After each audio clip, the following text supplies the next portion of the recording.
This presentation is for students and practitioners of reality therapy, which is based on Dr. William Glasser's choice theory. The purpose of this presentation is to take a fresh look at the brilliant chart Dr. Glasser created, in which he explains how our brain works and why and how we behave. For those who are not yet familiar with choice theory, here is a brief overview. Choice theory, as Dr. Glasser states, is an internally motivated psychology. It explains why and how we make choices that determine the course of our lives. It states that all we do is behave. The only behavior we can control is our own. All our behavior is chosen and is driven by our genes to satisfy 5 basic needs: survival, love and belonging, power, freedom, and fun.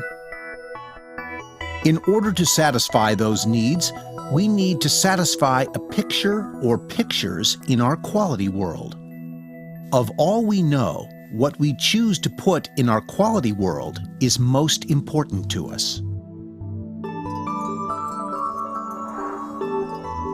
All our behavior is total behavior and is made up of 4 inseparable components: thinking, acting, feeling, and physiology.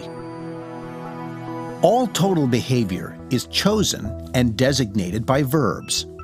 So instead of saying, "I'm suffering from anxiety," we say, "I am choosing anxiety," or in choice theory talk, "I am anxieting."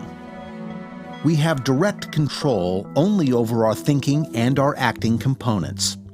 However, how we choose to think and act changes our total behavior, which includes our feelings and physiology.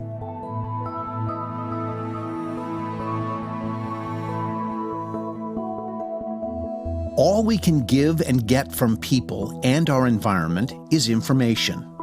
How we deal with that information is our choice.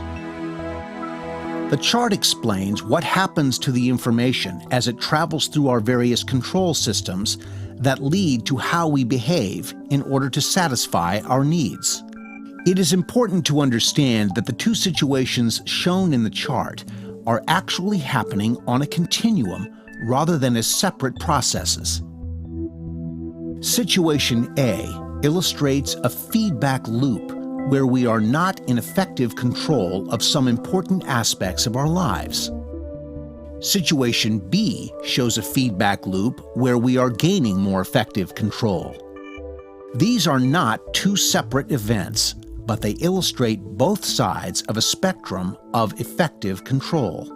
Situation A evolves into Situation B as we gain more effective control. In practice, Dr. Glasser says, the most important need is love and belonging, as closeness and connectedness with the people we care about is a requisite for satisfying all our needs. Choice theory offers a different way of behaving that replaces external control psychology. This forcing, punishing psychology is highly destructive to relationships. It will result in people becoming disconnected from those they want to be connected with, and this disconnectedness is the source of almost all human problems. Replacing external control with choice theory improves our important present relationships and is central to our mental health. So let's examine how this system explains how and why we behave. It all begins with our 5 basic genetic needs. We are driven by our needs, and our behavior is always the best attempt to satisfy them. We have 4 psychological and 1 physiological need. The first need is the physiological need of survival, which is the basic need to stay alive. It stems from the old brain, which automatically monitors the survival need.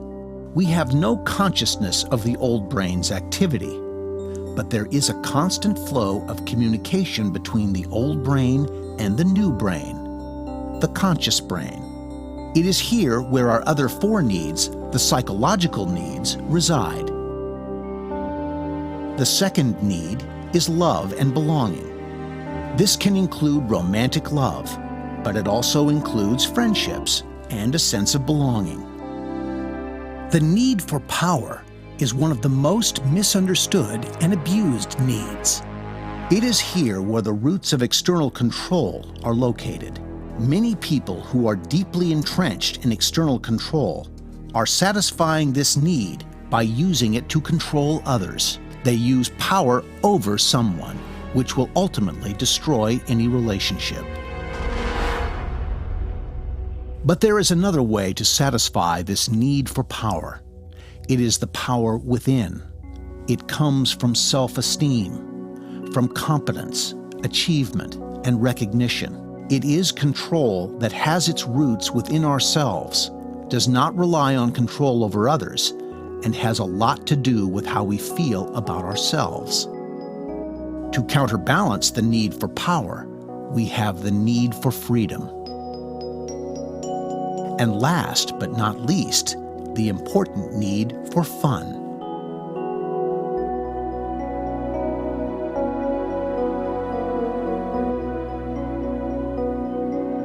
Deep within us is a place called the quality world.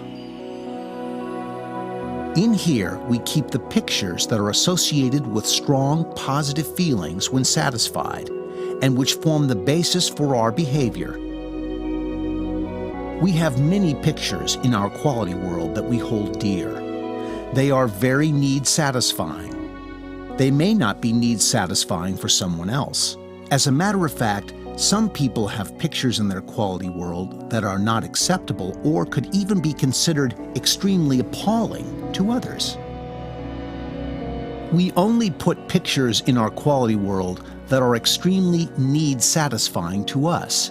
However, even though a picture is very need-satisfying, the choice of behavior to fulfill it may turn out to be destructive.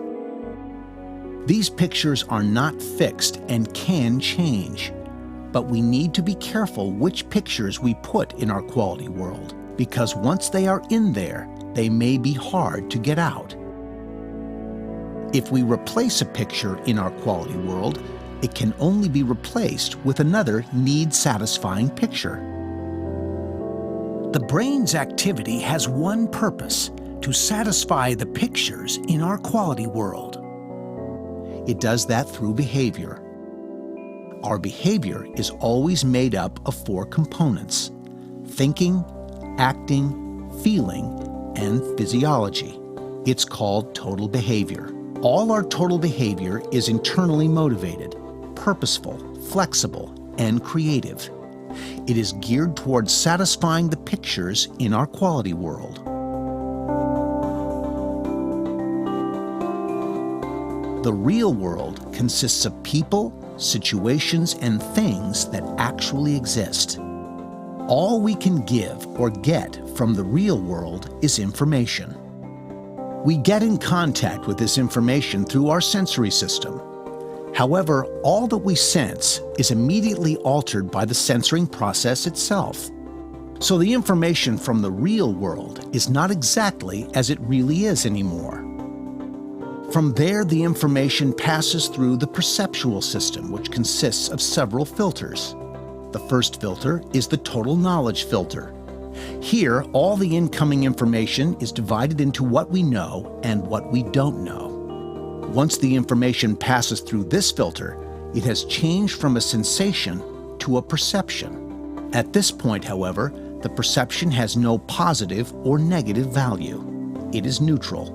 This is an important filter because there is so much information that we receive from the real world that in order to prevent information overload, those pieces of information which are irrelevant are being filtered out.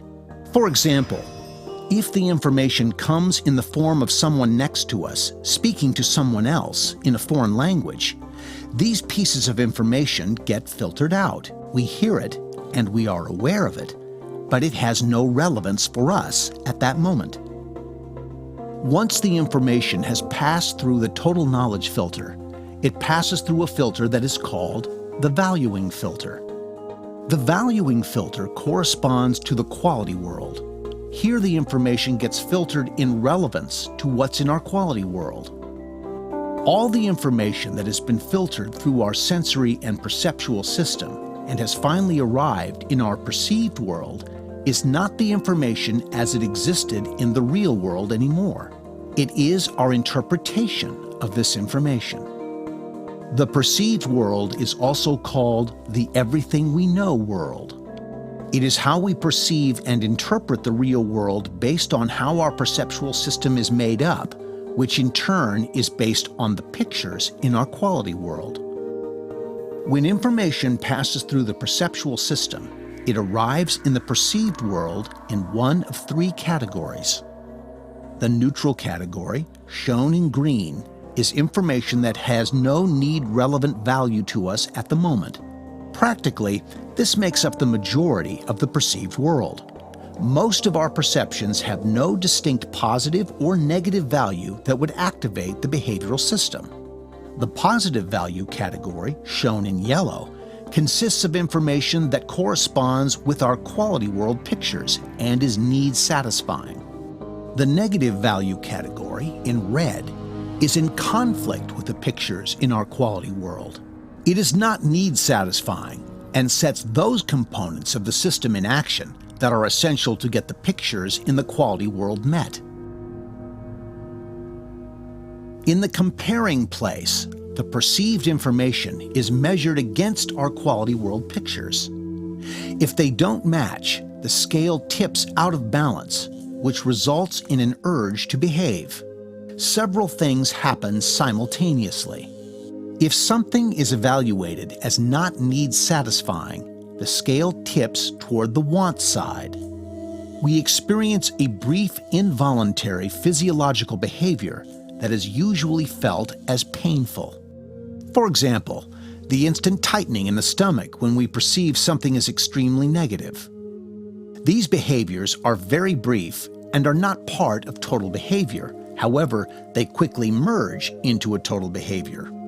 Simultaneously, a larger signal, the frustration signal, produces the urge to find a behavior that moves the scale back towards the balanced position. This signal goes to the behavioral system. In here, the urges to behave are being organized and reorganized into behavior patterns that are the most need-satisfying. Some of the organized behaviors are reflexes, such as the reflex to pull back the hand from a hot stove.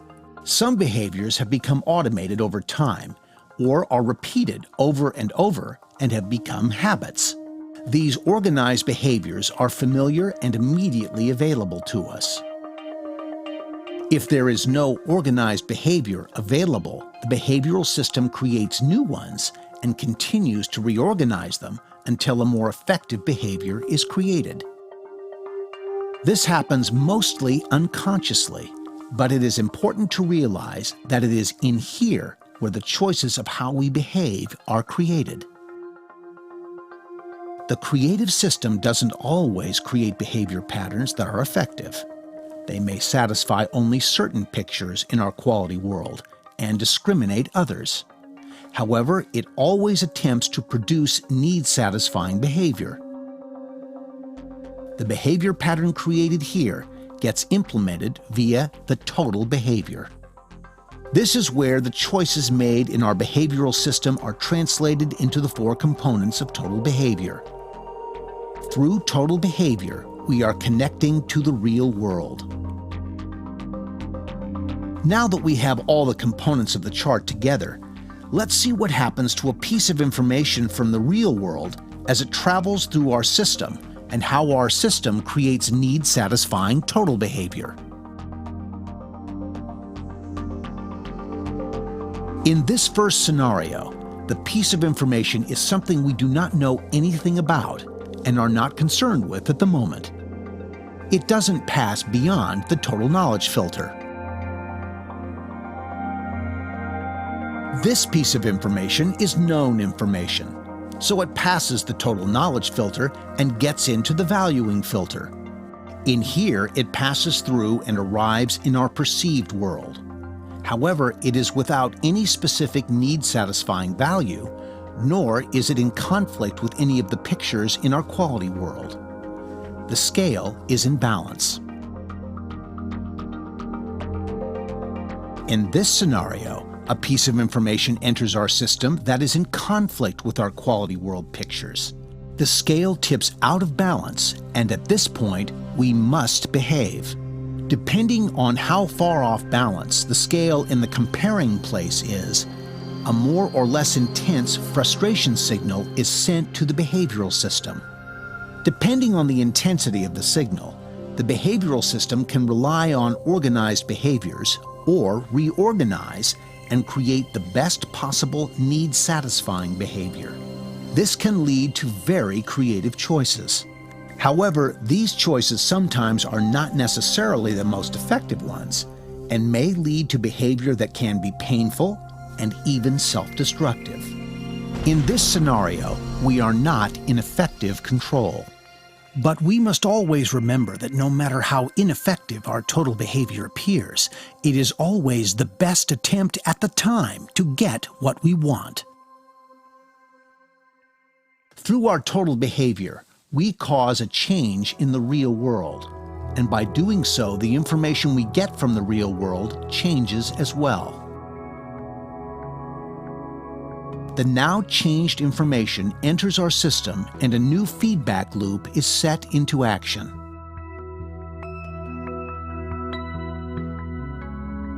This process happens over and over again with the goal to gain more effective control.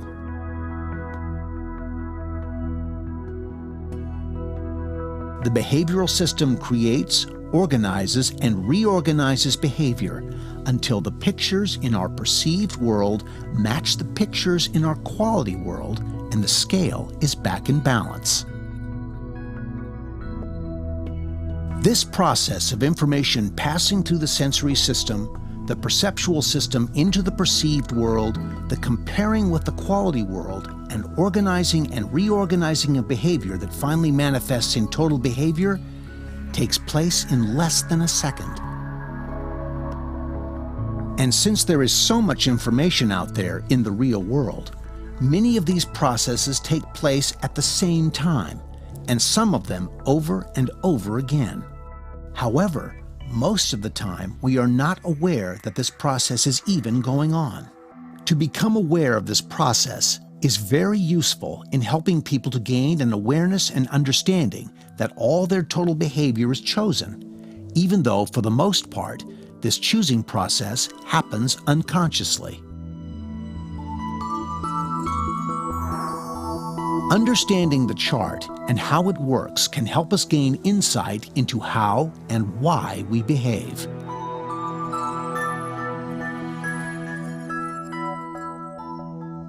The awareness of the previously unconscious choices our behavioral system created opens the possibility to invite different and more effective choices to get our basic needs satisfied, get along better with the people we want to get along with, and ultimately live a happier and healthier life.